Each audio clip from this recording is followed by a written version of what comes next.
Hi, hope you're all having a good day. So one of the questions that I get asked on a regular basis is, do you take protein powder? And the answer to that is yes. Do I think that protein powder is great? The answer to that is no, I don't. I'm not really into taking processed foods, and let's face it, protein powder is processed. It is a powder and it has a whole load of additives in it. But now you're going to ask me, so why am I saying that you take it? What I have found is that women in particular tend to undereat.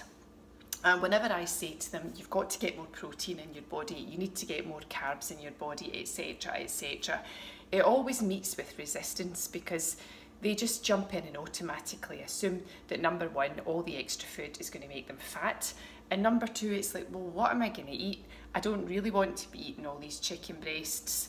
If I eat too many beans, I'll end up with too much gas. You know, I hear all the excuses all the time.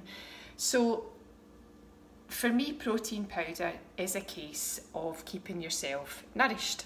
So it's a case of getting in the protein and getting in the calories. So that's the reason that I recommend that you take protein powder. If it is the case that you're under eating, if it is the case that you're then going to end up snacking and eating unhealthy food because you haven't prepared the other stuff, you end up getting hungry, etc., etc., then it's just really, really easy to pick up a bag of protein powder, grab a scoop of it, stick it in a shaker, even put it in a blender with a banana, some spinach, some strawberries, whatever you want, and take that down. I usually put a little bit of fat into my protein shakes as well.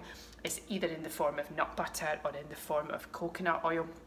But at the end of the day, what I do is I make sure that I get the food in. And I'm guilty of it too. I'm a mum of 3, I work full time, I'm busy. It's difficult to go out there and make sure that you've prepared all the food that you want.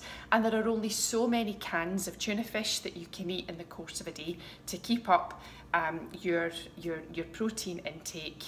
So for me, it's just really, really easy to grab that protein and stick it into a shaker bottle. So now you're going to ask me, which shakes do I take? One of the ones that I'm taking at the moment that I'm actually quite enjoying, although it does have a few additives in it, is this one here by Bob's Red Mill. And it's actually pretty good. It's got pea protein in it, there's chia seeds in it, there's a probiotic in it as well. But yes, there are a few of the items that you would class as processed. But on the whole, it's not too bad. Doesn't taste too bad either. Stick a banana, some strawberries, spinach, a little bit of coconut oil in there, and Bob's your uncle. So what I'll do is I'll review a few more of them for you. But do I agree with protein powder? Actually, I think given the busy lives that we all lead nowadays, I would actually rather that people got the nutrients in.